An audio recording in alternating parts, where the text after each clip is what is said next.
Welcome back to Book Science. This is Trip Collins. Thank you for tuning in. Today I am sharing a conversation with the one and only Carl Zimmer. Carl Zimmer is the author of 15 science books. He teaches science communication at Yale University, but he's probably best known for his award-winning science reporting on biology, evolution, and heredity. He's a regular columnist for the New York Times and a former senior editor at Discover magazine. Alongside sharing the 2021 Pulitzer Prize for his contributions to the Times COVID-19 coverage, he holds the unique distinction of having an asteroid, a strain of bacteria, and a species of tapeworm named in his honor. Well, how cool is that? Today we are talking about his latest book, Airborne, and I hope you enjoy this conversation.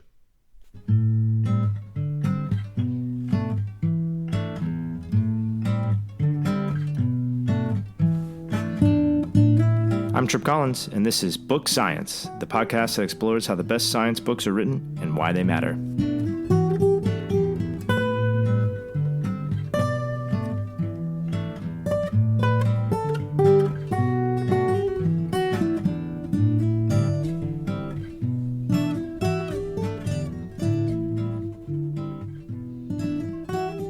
Today I'm joined by Carl Zimmer, author of no less than 15 science books, most recently Airborne, The Hidden History of the Life We Breathe.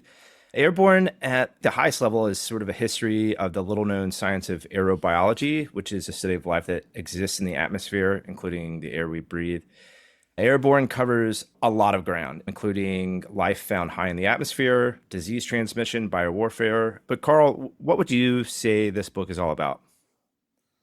Yeah, I think that people will be surprised to discover that the air is alive, that the atmosphere is a habitat, and it's not just the bird you might see flying overhead or a dragonfly buzzing by you, but going all the way up to the stratosphere. There is an immense amount of life, much of it invisible to the naked eye, but it's really important to the natural world here on land and in the ocean, and also to our health.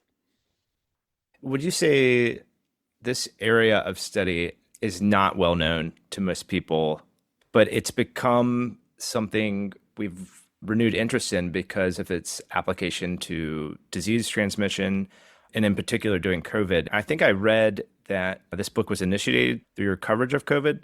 I was curious about the inception of the book, but also can you comment a little bit about your journalism and how it's in conversation with your book? For a long time, they've been in conversation with each other. I actually started in science journalism working at a magazine called Discover. And there I was really very young, learning the ropes, figuring out how it is that you write for a broad audience about science. And I started to write articles, then features. And after a while with these features, I would get really frustrated because even though I might have 4,000 or 5,000 words to write about some big subject, I would look at all of the papers and all the interesting stuff that I had amassed that I didn't have room for in the article. So a friend of mine who was actually becoming a book publisher at that time and was wanting to publish science books said, well, why don't you write a book? And he invited me to think about what I might write. And I thought about some of the most interesting things I'd been working on at Discover. And I was really interested in evolution and big transformations, like how our fish ancestors came on land. And so that became my first book, which was At the Water's Edge. Since then, I have gone on to write for a number of different places, mostly in recent years for the New York Times. It's been about 20 years that I've been contributing there and became a columnist. From time to time, as I'm learning new things about science and discovering some of the interesting history, an idea for a book will kind of present itself to me. I don't actively look for ideas for books because my view is like, if you're going to spend a couple years working on something, it really has to take hold of you. So I sort of let ideas come to me, and if they really take hold, then maybe I'll go forward and think about a book. And so in the case of Airborne, the seed for it was planted during the early months of the pandemic in 2020. When I was working with colleagues at the New York Times, we were writing as fast as we could, reporting on this new disease and reporting on scientists trying to make sense of COVID. And there was a lot that didn't make sense. We thought we knew that turned out to be wrong and so on. And one of the most fundamental questions was, how does it spread? And so I, like a lot of people, was wiping down groceries early in the pandemic because it was what we were recommended to do, because it was thought that the virus was spreading on surfaces, contaminated surfaces. So if you washed your hands and you kept surfaces clean, and if, keep a few feet from anybody who showed symptoms so they didn't like sneeze in your face, you'd be okay. And that turned out to be wrong, in the sense that COVID is airborne, that we release the virus into the air and it can spread like smoke. So in a poorly ventilated indoor space, you can inhale it quite far away under the right conditions. And that just really stuck with me. Like, why was there such a big fight about how COVID spreads? And that got me into understanding all the work on airborne transmission and how public health experts have actually been downplaying and discounting the possibility of airborne transmission for a century. Mm-hmm. And that from there, I kind of widened out to sort of think about, well, what's in the air, and how do we think, what's been our history of discovering what's in the air? And before you know it, I was working on a book. And so do you commit to a book before you begin serious research, or do you just follow your interests and then decide at some point, well, I think there's enough here, enough content, enough fuel for a book? I will start doing preliminary research for a book, mainly, first of all, to satisfy myself that it would be a good idea for a book. In other words, there's stuff out there that I can write about. There are resources out there that I can use, and that it's not a book that basically has been written once or many times before. Mm-hmm. I want to do my best to try to contribute something new. So I'll do that work. I'll talk with sources and start to build up my research. And then for me, the next step is to then write a proposal. So I'll work up a proposal, show it to my agent, and then if we agree that it's ready to be shared, then he sends it out either to the editor I've been working with for a previous book, or in some cases going out to other editors. And then we see what the interest is. And once I've got a contract, then I dive in. When you're talking about the importance of bringing out new information, I found this book so full of surprising characters and facts and stories. And it made me wonder, considering how much writing and research you've done over your career, did the process of uncovering this book feel special in some way? Did it feel different? It was different in the sense that I was working a lot more like a historian than I have in other books, in the sense that, I'm not trained as a historian. I don't have a PhD in history of science or anything like that. And I really admire, professional historians, especially of science and medicine. I've depended on their work a lot. But this was a case actually where those historians really hadn't touched this area, which really surprised me. For example, during the COVID pandemic, I remember talking to an infectious diseases expert named Donald Milton at the University of Maryland, who was somebody who had done a lot of work on airborne transmission, and he had really been pushing the World Health Organization to recognize that COVID could be airborne and to really take that possibility seriously. And he turned out to be right. And I was asking him, like, I'm trying to understand this conflict that you've had, where does this come from? And he said, well, you need to learn about William and Mildred Wells. And I said, I have no idea who they are. And so they figure prominently in the book, they were in the 1930s and 40s, real, incredible pioneers in particularly in looking at, the life in the air in terms of how it makes us sick, how it can transmit diseases. At the time, I was like, okay, well, I'll go read a biography of them. There's no biography of them, just none, never been written. At best, there might be like a paragraph here or there. I was like, who are these people, And so, I started to do research, do a lot of research in newspapers because at the time, a lot of their work was being covered in newspapers. They started piecing things together. And then I wondered, well, maybe there's archival material. And it turned out that the Rockefeller Archive Center had maybe, I want to say 30 boxes maybe of material. I don't know who's looked at that before, but it was like letters and unpublished memos and manuscripts and reports and whatnot, all sorts of things, which really, just opened up their lives. This husband and wife team, who really, it's quite tragic because they were trying to get the word out about airborne disease and they failed. And you kind of discover the struggles they went through, frustrations, and how it kind of ripped their marriage apart. It's a lot, And so I was in these situations where I was working with archival material on them and some other people and really trying to reconstruct people's lives. And that was a really interesting challenge. Yeah, I definitely want to return to the Wells. There's, like you said, their story features prominently, and there's so many, interesting aspects of their story to dive into. But before we get there, I want to just ask a couple more craft questions, and then we'll get into more like content. So what does a writing day look like for you? Or do you differentiate writing days versus other type of days? I don't necessarily sit down and say, today is a writing day. It's more just looking at my schedule and saying, all right, what do I got to do?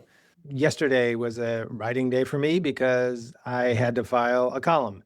Yeah. And I had to get it in and the story, I had to Deadlines. get it in time to be edited. And so boom, it's got to get done.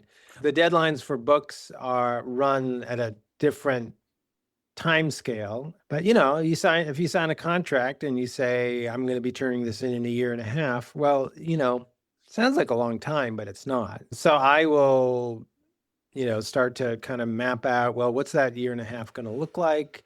What time am I going to be spending doing research? And then when am I going to really start drafting? There are some days where I don't write much at all because I'm just doing research and I still don't feel ready to write. I don't know what the story is yet. Then there are days where I'll just write for, 12 or 15 hours. I'll just kind of lose track just because like everything's together, everything's ready, and it's all coming out just like I want it. And I kind of don't want to break away and lose that flow. I wouldn't say there's a typical writing day for me. I know there are lots of people who are very orderly in how they write and they need strict routines. Yeah, and if that works for them, that's great. But that's not my style. Yeah.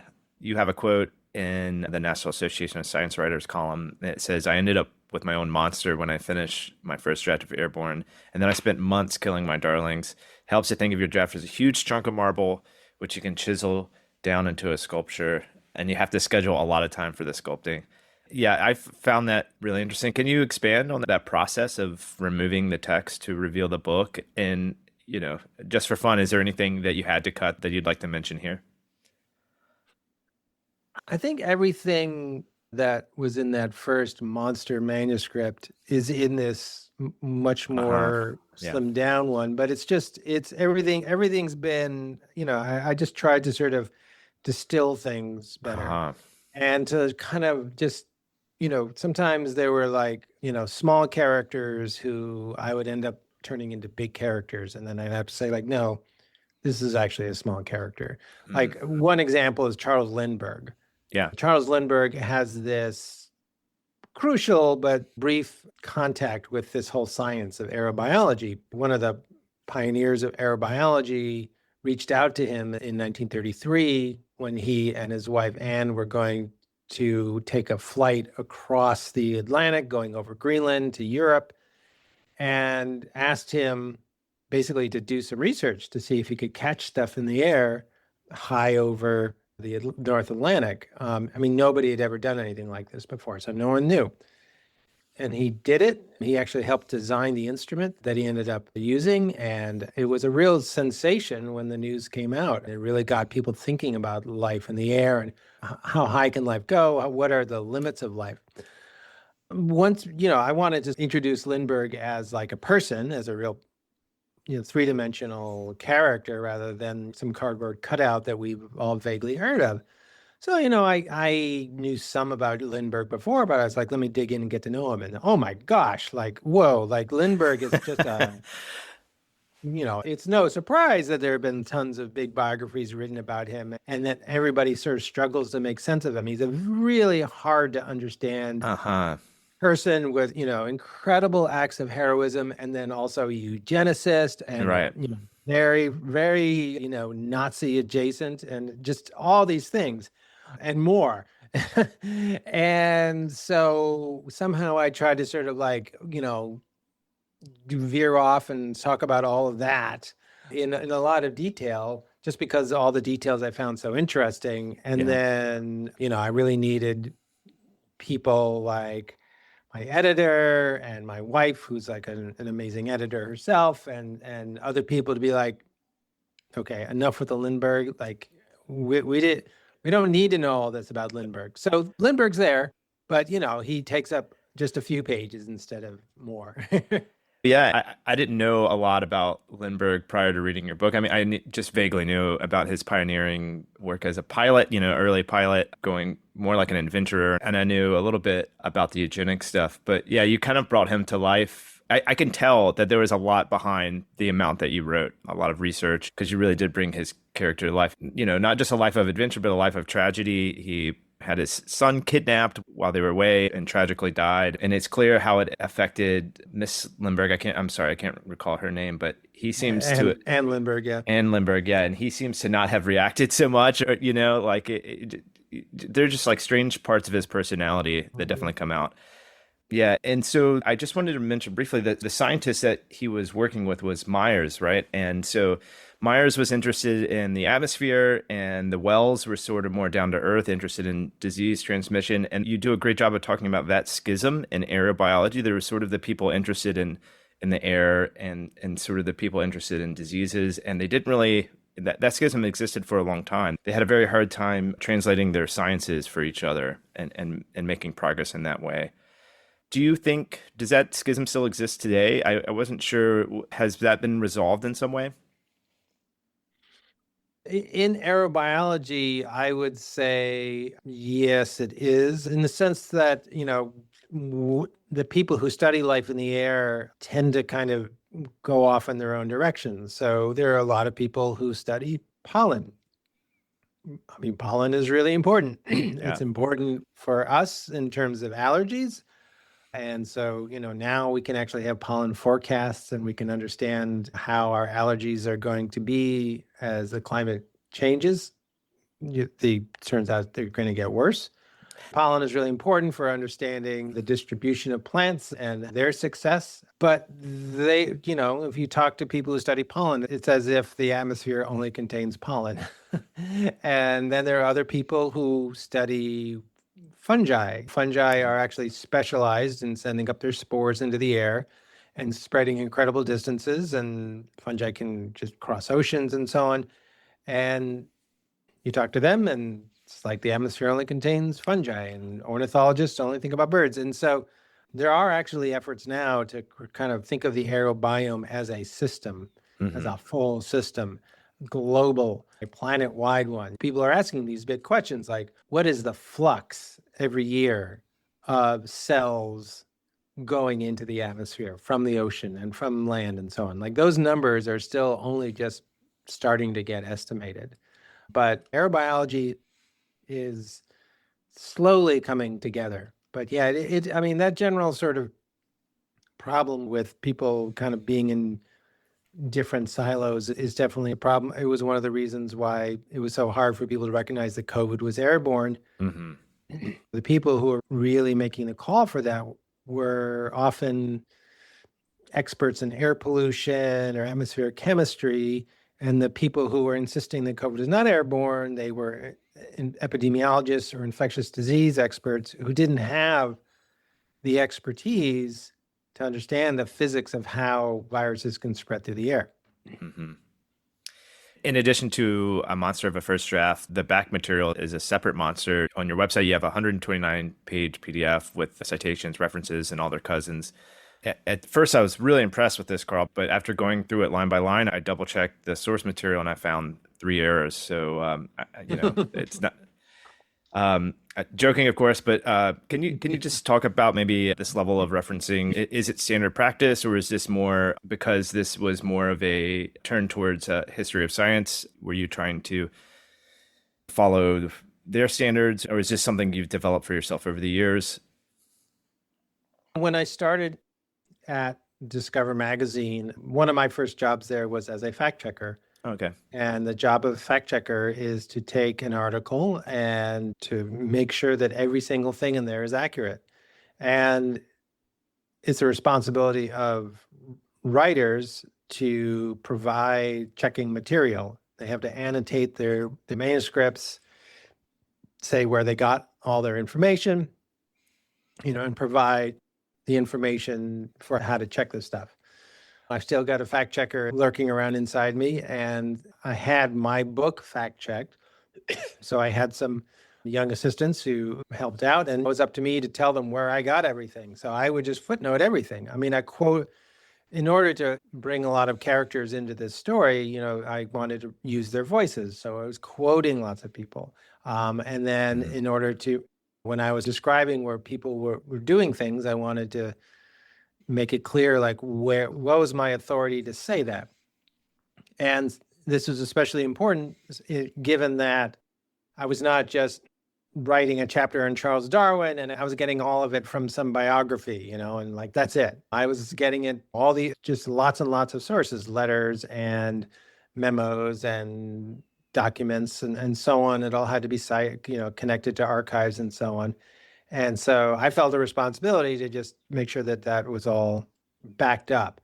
When I turned in my first manuscript, I just sent the whole kit and caboodle of the end matter in with this huge manuscript. And my editor was like, "Oh, please, could we can't, this is too much." And I said, "I get it." So what we decided was that I would just post that big director's cut of the full sources on my website. In the book, I source all the quotes, and then I have sort of selected references in addition to that, which is still a lot, but it's a lot less than if it had just been the raw form. But, it's tough. There's a lot of pressure on writers to really skimp on that end matter. And I think that's unfortunate, because the whole point of writing books is to write something that's really going to last, hopefully, into the future. And you want people who want to dig in deeper for themselves to know where to go.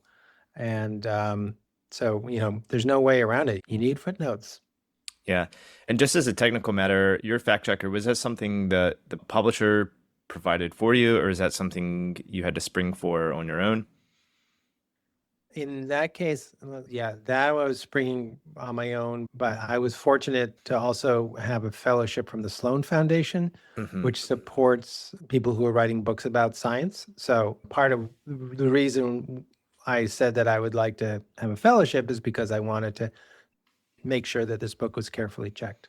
Definitely. And I want to return to something part of your answer was about, the power of a book, or maybe the longevity of a book. And there are so many ways to communicate science. And of course, you have a column in the New York Times, but how do you see the power of a book? Like, why is it important that we're still creating books in this day and age?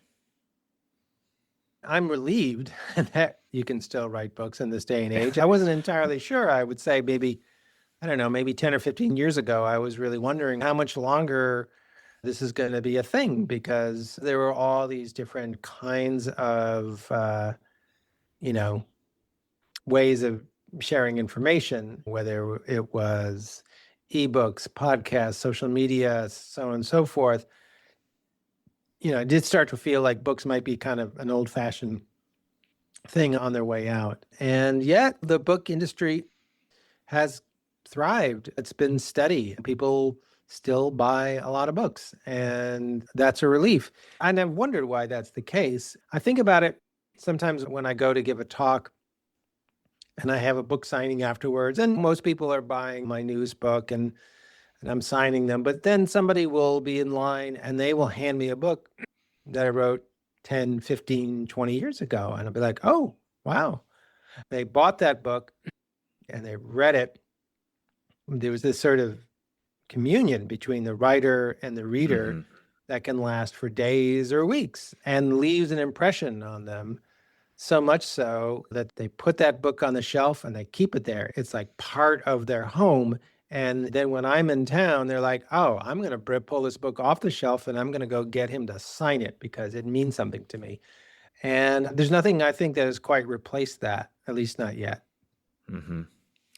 Let's dive a little deeper into a few topics in the book. Maybe a good place to start is with some medical history. So, what were the major paradigms in the science of disease transmission?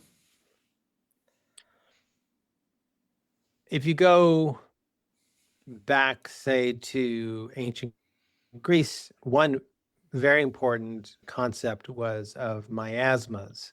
And now miasmas were a sort of you could almost think of it like a curse on the air, that somehow the air became corrupted.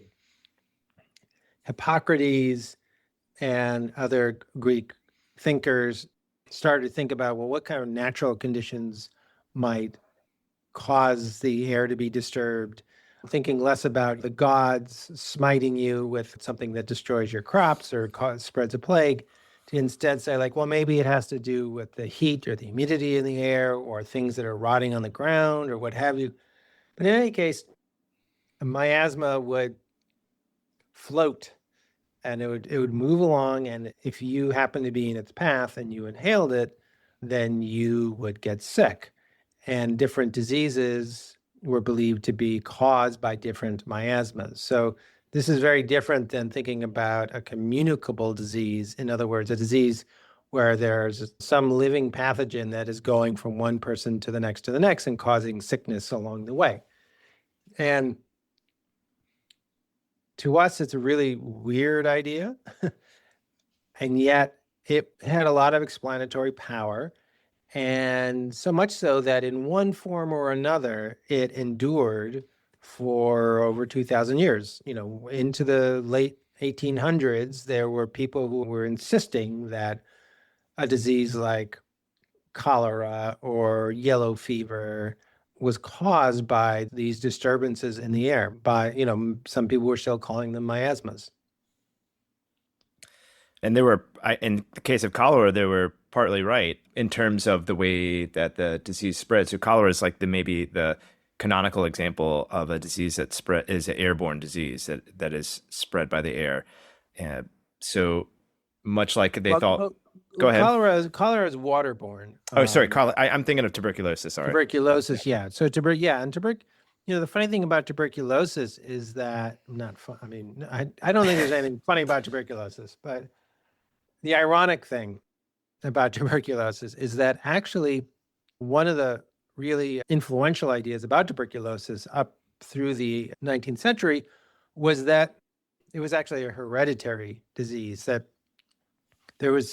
you sort of inherited a sort of kind of a weak temperament from your ancestors that made you prone to develop this damage to your lungs under, conditions of stress. And indeed, as you say, the tuberculosis is indeed airborne, but it's a really fundamental distinction that actually was hard for people to grasp, and actually led to sort of a neglect of airborne disease.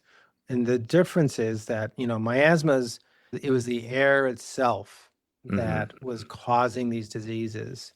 Whereas it turns out with something like tuberculosis, it's an infectious disease, just like cholera and yellow fever and so on. And which means that there's a pathogen that is causing it. Now, yellow fever is actually spread in a mosquito. It's a virus. And cholera is bacteria that's in contaminated water, contaminated by diarrhea. Tuberculosis is caused by another kind of bacteria, and it's in the lungs, and people exhale tiny droplets that inside of which are these bacteria, and then they can float through the air. So when people talk about tuberculosis being airborne, it's not a miasma. But in fact, when people like William and Mildred Wells started to champion this idea of airborne transmission, they literally had to write down, we are not talking about miasmas.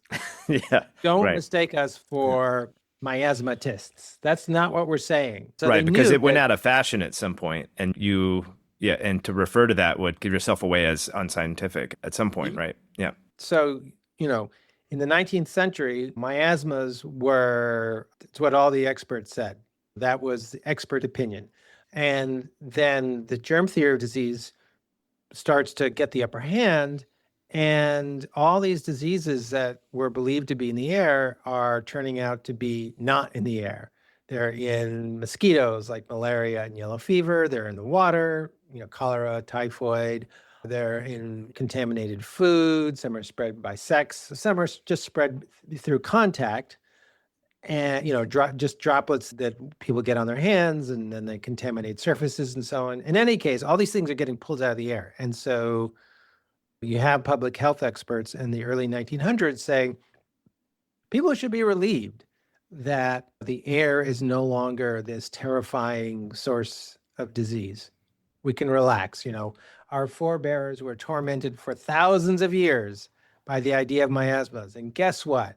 It's not real. But what happens is that you have the pendulum just swinging way over to the other side, so that people believed that you could get sick from contaminated water. True. You could get sick from contaminated food. Also true. But there really wasn't any idea that you could get sick with an infectious disease from contaminated air. And that became a dogma. Yeah, and part of it was the idea of hygiene or sanitation. And you could clean surfaces, you could purify water, but there wasn't an idea of hygiene for the air at that point. So I think maybe that was part of why they struggled to imagine that air was part of the issue. I would say that people just didn't think that you needed to worry about hygiene for the air because the air was not something to worry about. Now, when Mildred and William Wells and other early pioneers started to say, oh, wait a minute, we actually think that maybe things like tuberculosis and influenza and measles and so on are actually airborne, then they were faced with that question, like, well, what do we do? With clean water, like, what do you do for clean water? Well, there were, it was going to take a lot of work, but they knew that the world had just gone through a big revolution with water, for example. Like in the 1800s, plenty of cities would just get their drinking water supplies from nearby rivers or what have you, literally like where they were dumping in their sewage. And so there was a huge effort to provide clean drinking water by building huge facilities to clean it with giant sand beds for filtration, or looking at what kind of chemicals you could put into water to kill any bacteria that were surviving in there. It was a huge public works effort. And now we take it for granted in many places in the world. Like, you don't expect to get cholera if you go to a water fountain and drink some water. And if I do, like, someone in the government is really messed up. Well, William and Mildred Wells were like, okay, what would we do for the air? Like, how do we do that? And they developed some ideas like ultraviolet light as ways to disinfect the air. Yeah, in fact, I think, was it Mildred that was sort of the pioneer of doing the experiments with the lights? She was placing them in schools. She really did a lot of pioneering work, even separate from William. She had her own expertise, which it sounds like it wasn't well appreciated until you brought it out in the book. William Wells certainly had sunk into obscurity, but Mildred Wells sank even further. And I think a lot of that was because she was a woman. She was a woman in science, in the mid 1900s. And so she was dealing with a lot of unspoken attitudes about what women were capable of or not in terms of scientific achievement. And then also all the burdens of the home were on her. She and William had a son who had suffered from schizophrenia and stayed at home basically until his parents died and then had to be institutionalized. And so it was up to her to make sure that he was okay. So, yeah, when I was looking around for pictures of the Wellses, like I found a few William Wells. I only found one of Mildred Wells. It was her yearbook picture in college. That's it. That's the only picture Wow. that I've been able to find. So that kind of gives you a sense of how much obscurity she had fallen into. And yeah, it's really, I'm happy to do my part to make people more aware of her because this was really a two-person operation. A lot of the key ideas about how airborne infection work, she came up with. And then when William discovered that ultraviolet light was very effective at disinfecting the air, then she really took the lead in trying to actually say, okay, let's put this into practice. So they got their lamps installed in 2 schools in Philadelphia. And then she was doing massive amounts of epidemiology, looking at medical records, trying to figure out, are the kids in the classrooms with the ultraviolet lamps less prone to diseases than the other kids?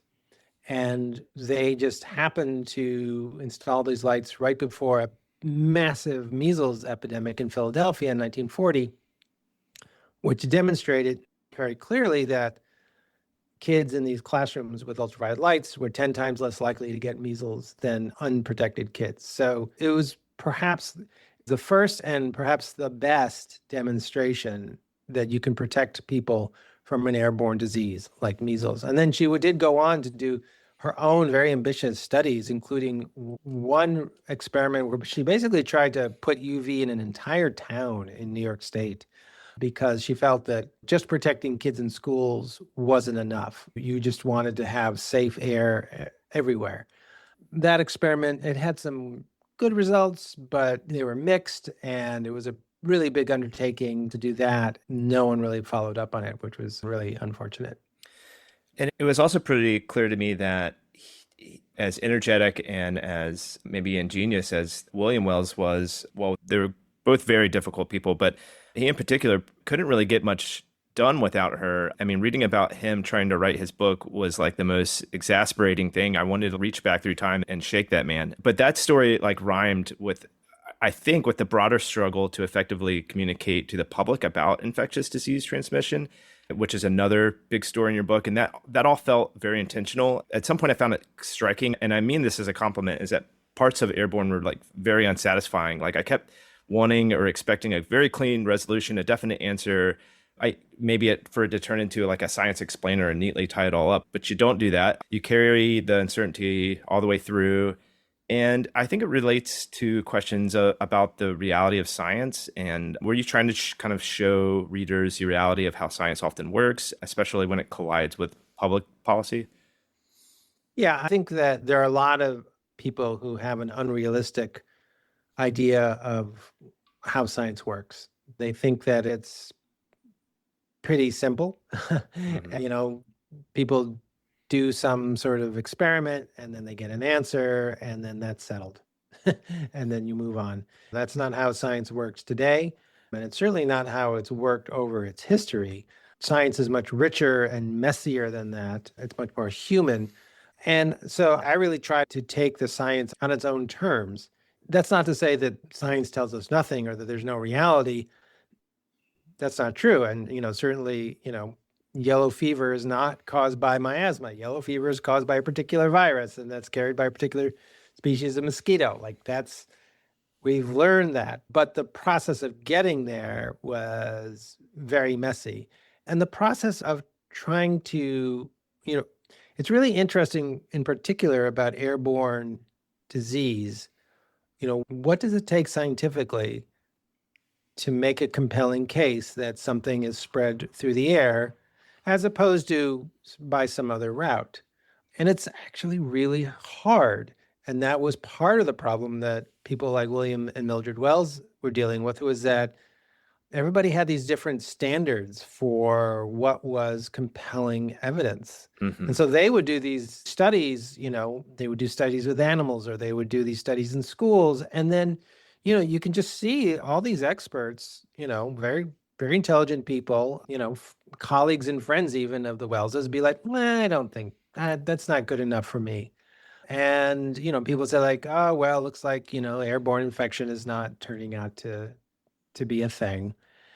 And that's the reality. And it becomes particularly frustrating when you think about COVID, which is where the book heads over the course of generations, because if we had really sorted this out and we had kind of had a clear idea and agreed upon understanding of the dangers of airborne infection, then in those first months of the COVID pandemic, we would have responded quite differently. And a lot of people might still be alive, honestly. And from what I gathered from your book, the public messaging was somehow separate from the scientific understanding. And in a lot of cases, the public messaging was either playing catch up to what the scientists understood or they were downplaying. I'm thinking in particular of the World Health Organization and their reluctance to make a statement about the airborne nature of disease. I mean, what was behind that? Why not just admit that they were uncertain about how it was transmitted at the very least? Why did they keep seemingly double down on fomite transmission, which is droplet transmission, sneezes, coughs, the 6 foot and all that? I think that the people at the World Health Organization and Center for Disease Control and other agencies, based on my research, my hypothesis would be that they had all gone to medical school or to graduate school in epidemiology or these other sciences, and they were taught that airborne transmission was actually quite rare, that they would be taught all sorts of things like, only droplets smaller than 5 microns can spread airborne disease because only droplets smaller than 5 microns can float, which, by the way, in terms of basic physics, is just totally not true. But in any case, everyone just sort of like took the stuff on, and unfortunately, there wasn't a sort of correcting mechanism to get people to see that these were incorrect. And so that was the basis on which then they were responding to COVID. Let's treat it basically like influenza in the sense like, let's just, we'll just tell people to keep 6 feet away from other people so they don't sneeze on you. When people like Donald Milton said, no, I mean, Donald Milton had done experiments before the COVID pandemic where he was actually able to capture droplets from people with influenza, and he would able to get influenza viruses out of those droplets. And so he could say, no, look, even with influenza, and influenza potentially can be airborne. We probably should be prepared for COVID to be as well. Mm-hmm. World Health Organization, they weren't just sort of reluctant to say anything about it being airborne. They said emphatically in March 2020, they said COVID is not airborne. Mm. They were very clear about it. And I think that they were just relying on these older assumptions, which were not, in fact, true to begin with. Now, things did change. And in the United States, for example, things started to change. One big thing that came out was COVID can spread when people are not symptomatic. So you don't even know that you're sick, and you can be going around and doing stuff, and you can spread it to people. So that started to lead, public health people to say like, well, maybe we should tell people to wear masks, even though we have a bit of a mask shortage. So we'll tell them to use cloth masks. It's better than nothing. It was a fast-moving, messy situation, to say the least. Yeah, so the book sort of it begins and ends with COVID-19, and I think that maybe the last 20% or so is sort of like a postmortem timeline of how COVID played out. And unfortunately, there's still a lot of confusion, at least in the US, about basic facts when it comes to COVID. And I want to do something I usually don't do, but I want to try to ask you a series of more like rapid fire true false questions about COVID. Mm-hmm. Is this something you're game to try? Sure. I'll answer as best I can. Okay. COVID was primarily spread through the air. Probably true. Face masks reduce COVID transmission. In short, they work. True. But what we're not saying there is that you are guaranteed not to get COVID if you wear a mask. They're not panaceas, but they reduce community transmission. Excellent. Vaccines prevent transmission and reduce severity of disease. In short, vaccines work.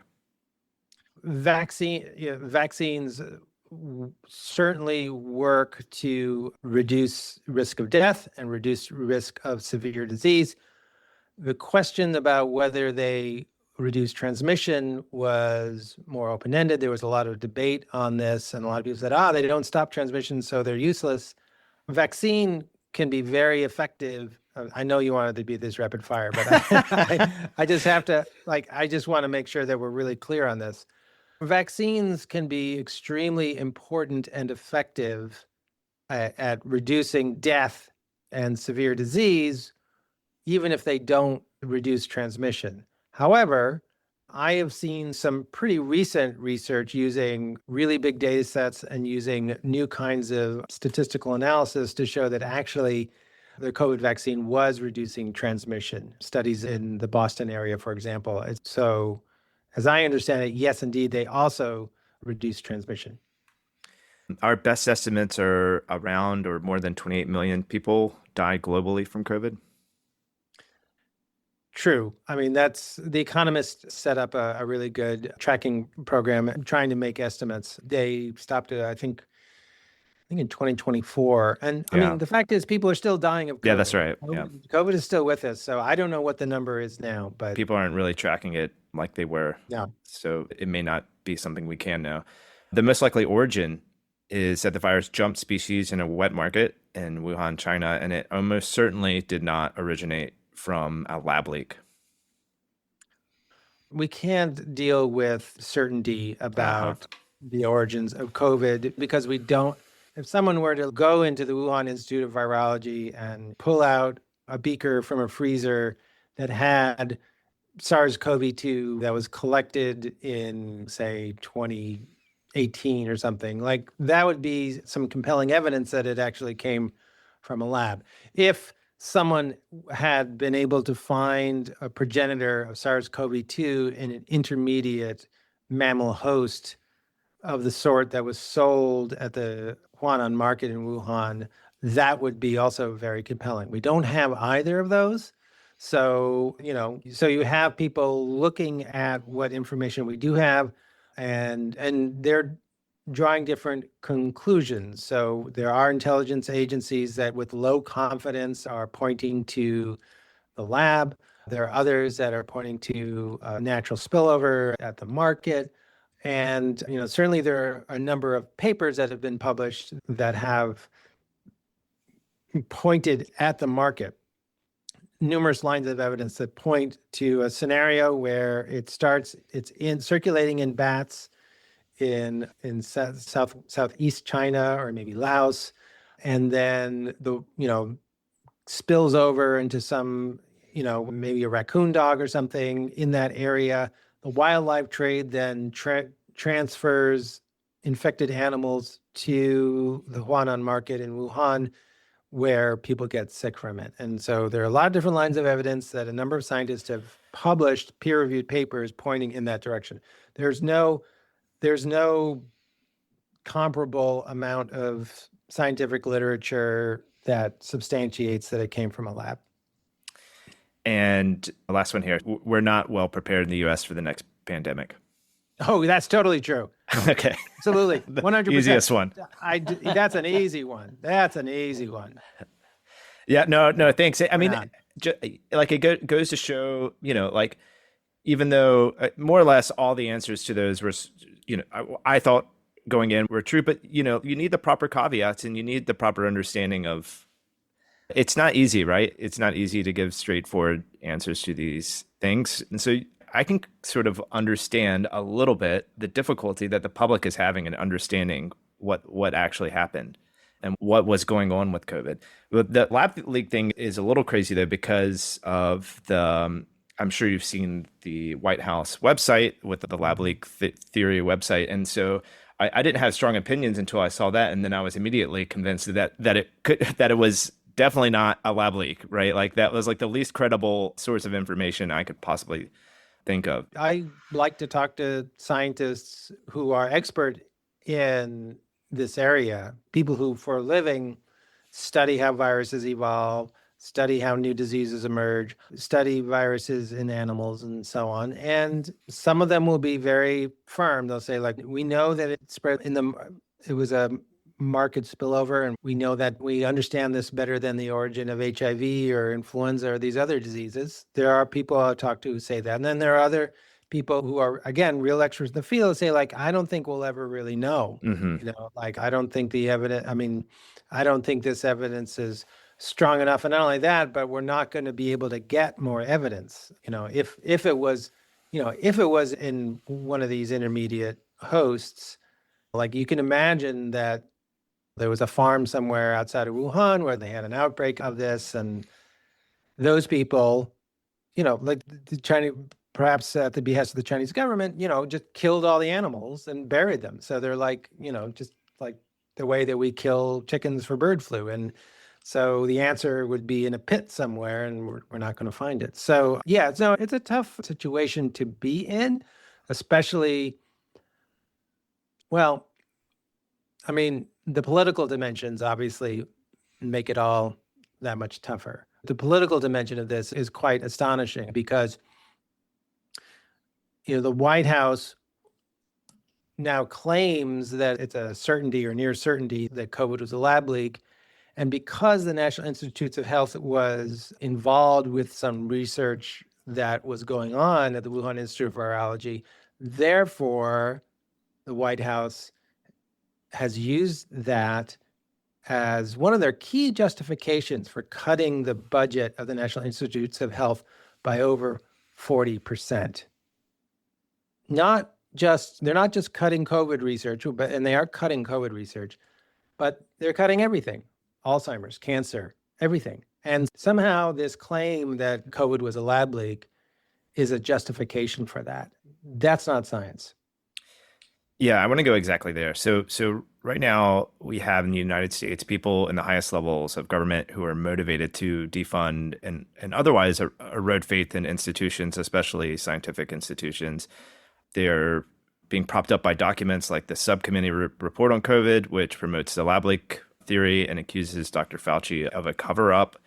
And for whatever mistakes were made in the public communications side of things, Fauci was a good faith actor. He was a sincere guy, right? So I guess my question is, what role do you see for science books? And maybe what is your hope for Airborne in particular in terms of shaping public understanding of health and risk? I hope in the long term that it can give people a sense of how difficult it is to make scientific advances. Science is not simple. Science is not easy. There are people who have been right in different scientific inquiries and have been repudiated by their peers and have died in obscurity. But it's still important that people keep pushing to try and understand understand the world and understand how the world works.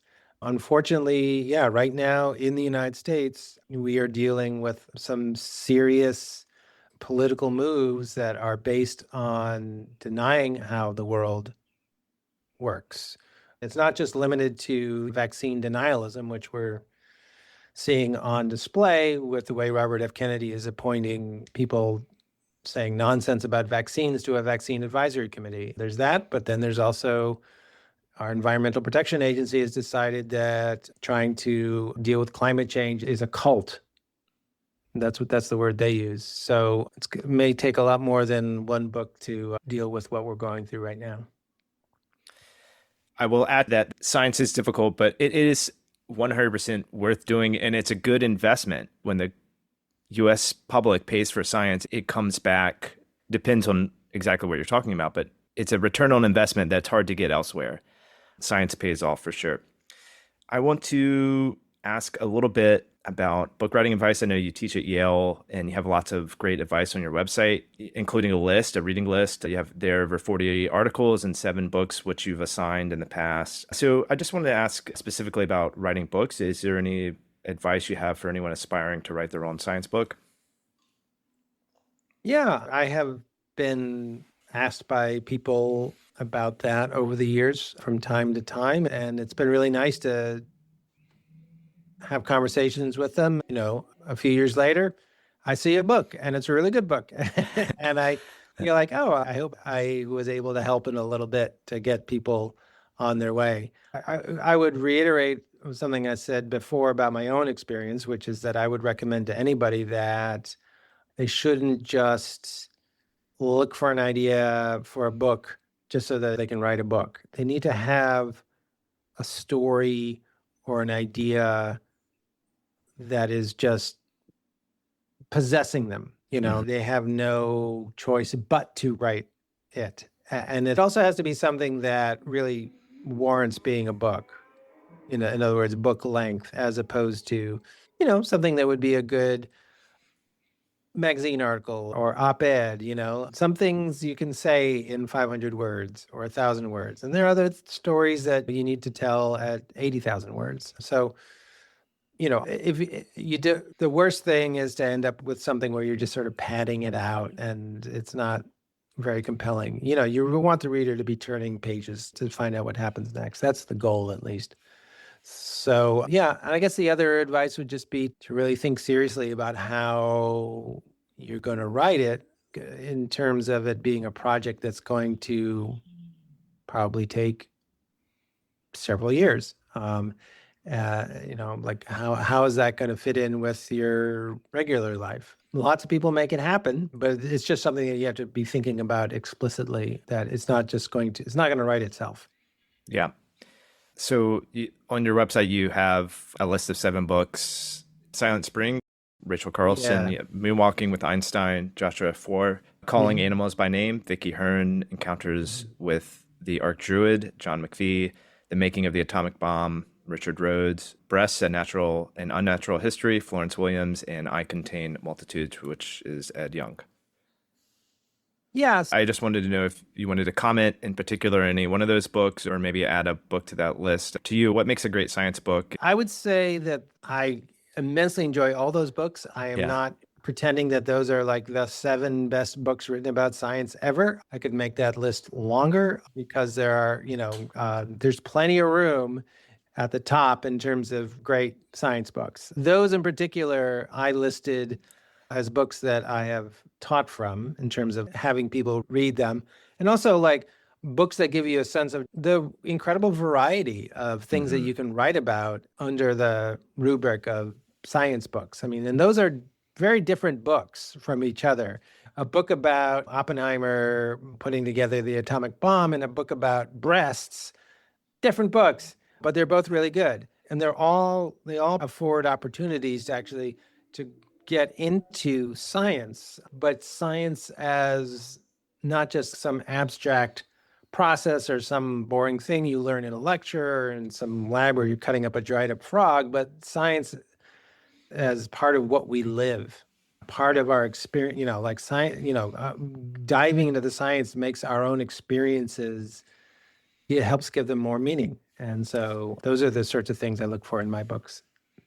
I'll just mention a recommendation, since we're on the topic, of one that paired really well with your book, and that is Everything is Tuberculosis by John Green, which is a totally different approach to a science book. It's more of the human dimension, the human story of one kid in particular, but the lens of that we have tuberculosis is largely preventable, but due to political will, it still occurs in countries that don't have the funds to treat it the way the U.S. and other countries in the West do.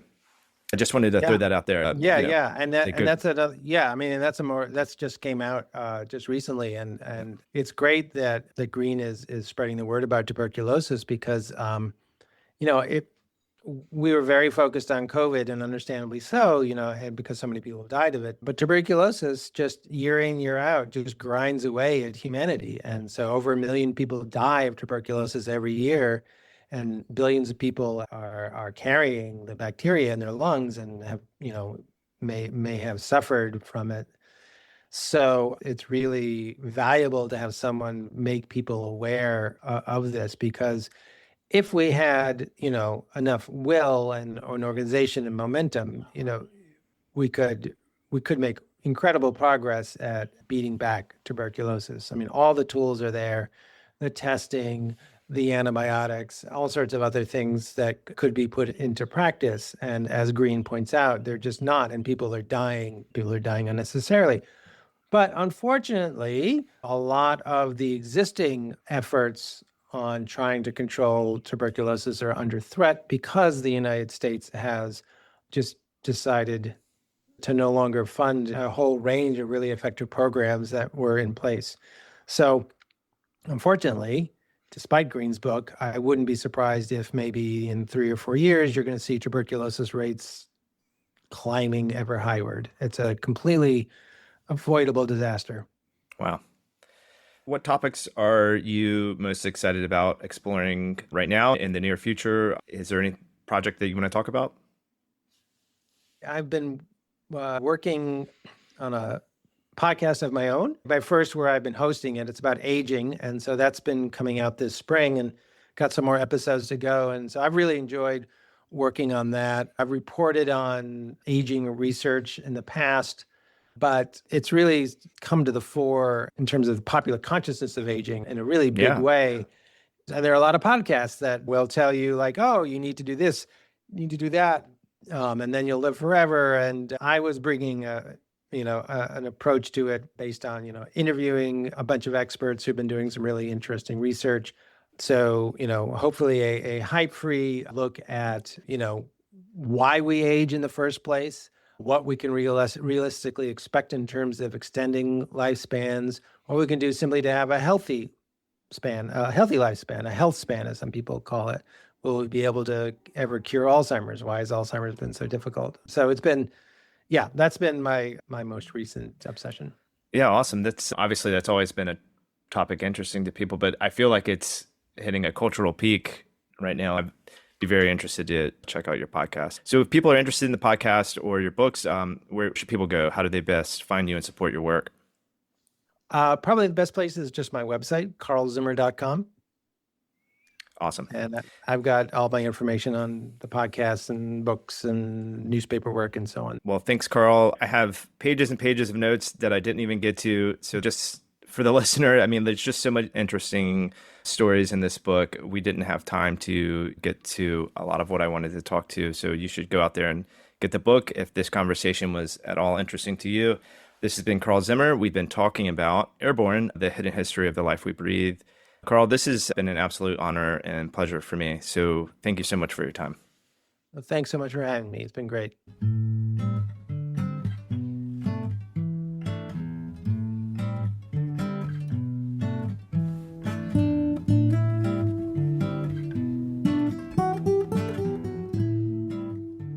Hey, Trip here. One more thing before you go. I want to thank you. Yes, you. Thank you for listening to Book Science. If you got something out of today's conversation, please share with a friend. That's the best way you can help spread the word about the show. If you want to learn more and keep the conversation going, head over to tripcollins.com. That's TRIPP Collins.com. There you'll find show notes and transcripts and our full archive. I'm Trip Collins, and this has been Book Science, your invitation to think deeply, stay curious, get off the scroll, and get out into the world. Take care.